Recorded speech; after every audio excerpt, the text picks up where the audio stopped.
YANQING is one of the best single target DPS out there thanks to his huge crit rate and crit damage boosts.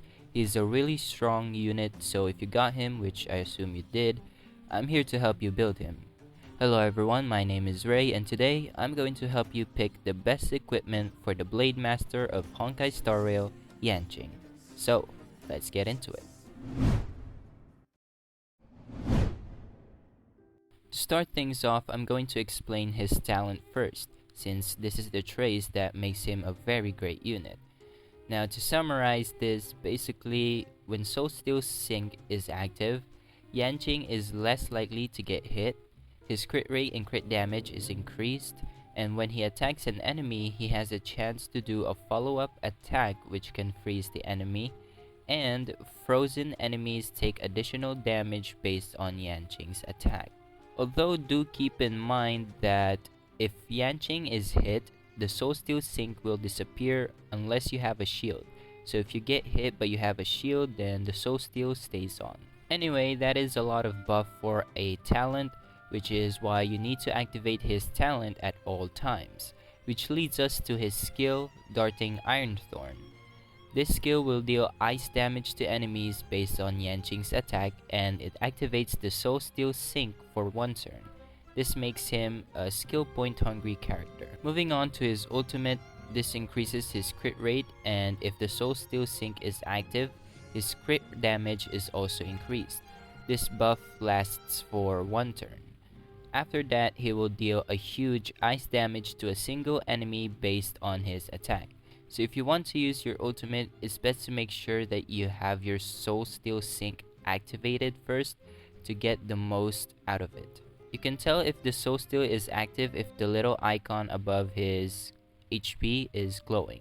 If it's not, then it's not activated. Moving on to his technique, this will increase his overall damage for 2 turns to enemies whose HP is above or equal to 50%. Now for his additional traces, Icing on the Cake deals additional ice damage to enemies with ice weakness. Frost favors the brave, increases his respawn when... Hey, Editor Ray here. My description for this was actually wrong, so I'm here to correct it. This trace actually increases your effect rest by 20% if the Soul Steel Sync is activated. So basically, you're more resistant to any effects that the enemy can give you. And finally, Gentle Blade, which increases your speed for 2 turns if you trigger a crit hit. Now for the prioritization, try to prioritize his ult first, followed by his talent and skill, because these two are equally great, and finally his basic attack. As for the other little traces, you can unlock them if you have some extra materials left to spare. For his Eidolons, E1 deals additional ice damage when YANQING attacks a frozen enemy. E2 increases his energy regeneration rate by 10% if Soul Steel Sync is active. E3 expands his skill by 2 levels and basic attack by 1 level. E4 increases his ice respawn by 12% if his HP is higher or equal to 80%. I forgot to explain this, but if you don't know what respawn is, it stands for resistance penetration. Basically, if the enemy is resistant to ice, with this Eidolon, you can penetrate that resistance, which will deal more ice damage. Or in simple words, it just increases the ice damage. That's it.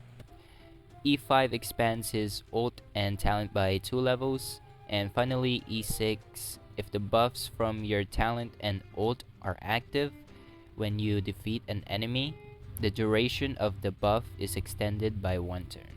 Now, are his Eidolons worth it? Yes, absolutely. All his Eidolons are very good, so you can have him at any Eidolons and he will still perform very well in combat.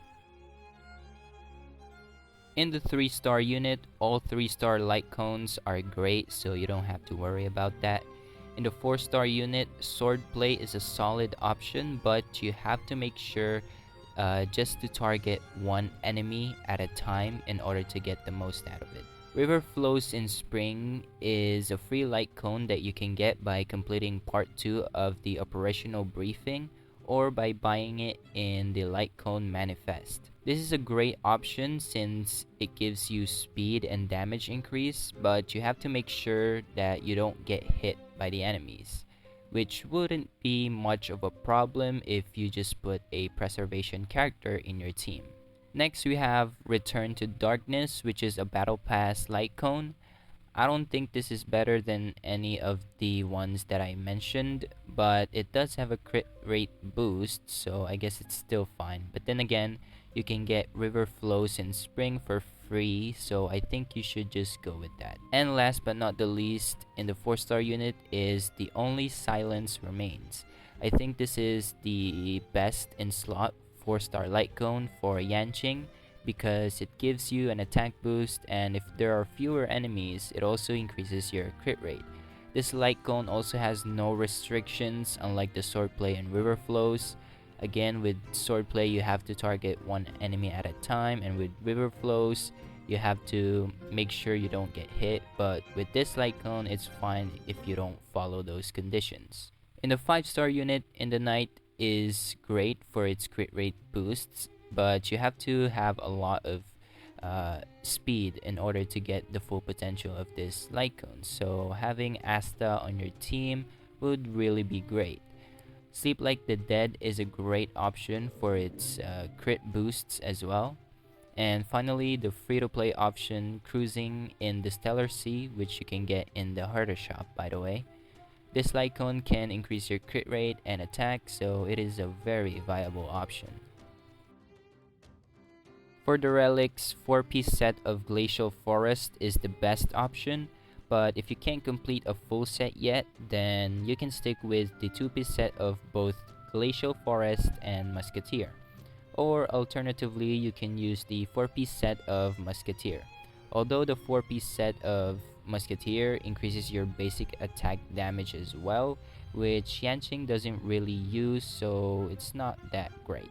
For the planar ornaments, Space Ceiling set is great for its attack boost, but you have to get 120 speed to get the additional attack boost, so you're gonna need Asta if you're using this set. Next is Inert Cell Soto. This increases your crit rate, your follow-up attack damage, and your ult damage. Although you have to get 50% crit rate in order to get the follow-up attack and ult damage boost, which won't be a problem I think, since you already get 60% crit rate boost from your ult if you have the Soul Steel Sync activated, and another crit rate boost from your talent, so I would say that this is the best set for him.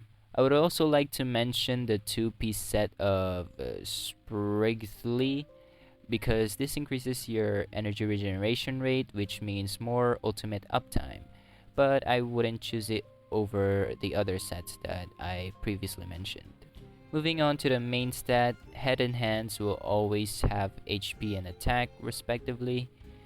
For the body, I highly recommend crit damage since you already get a lot of crit rate boost from your kit. But I mean, sure, having more crit rate is really great, but I'm just saying, your crit rate would be useless if your crit hit doesn't even deal a lot of damage. So I'd really recommend crit damage for this one. Alternatively, you can use attack percentage if you don't have crit damage yet. For the feat, attack percentage or speed is good, with attack being a little bit better.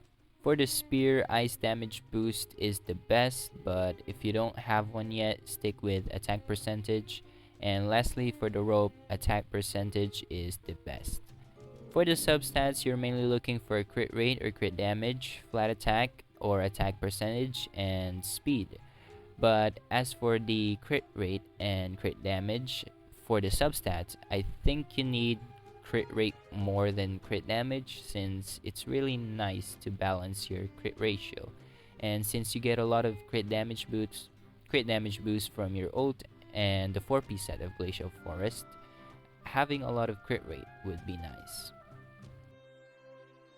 For the team comp, the fact that the Soul Steel Sync doesn't disappear if you have a shield narrows down our option for team comps, since you'd obviously want to put a shielder in your team. So having March or Jeopard is a must, and along with that, you can put the Fire MC so he can taunt the enemies away from YANQING. And as for the last character, I like to put a healer because I want to play safe. But you can also put buffers like Tingyun, Asta, or Bronya. So with that, I conclude that the best team for YANQING is, well, YANQING is himself, a healer or buffer, Jeopard March, and Fire MC. One thing that you have to remember though is that you have to put YANQING on the far left and the Fire MC to the far right, so that if ever the Fire MC taunts an AoE damage dealing enemy, YANQING wouldn't get hit. And that is all for today. I hope you learned something new, and I hope I helped you get the best equipment for YANQING. Anyway, thank you all so much for watching, and I'll see you guys in the next video. Peace.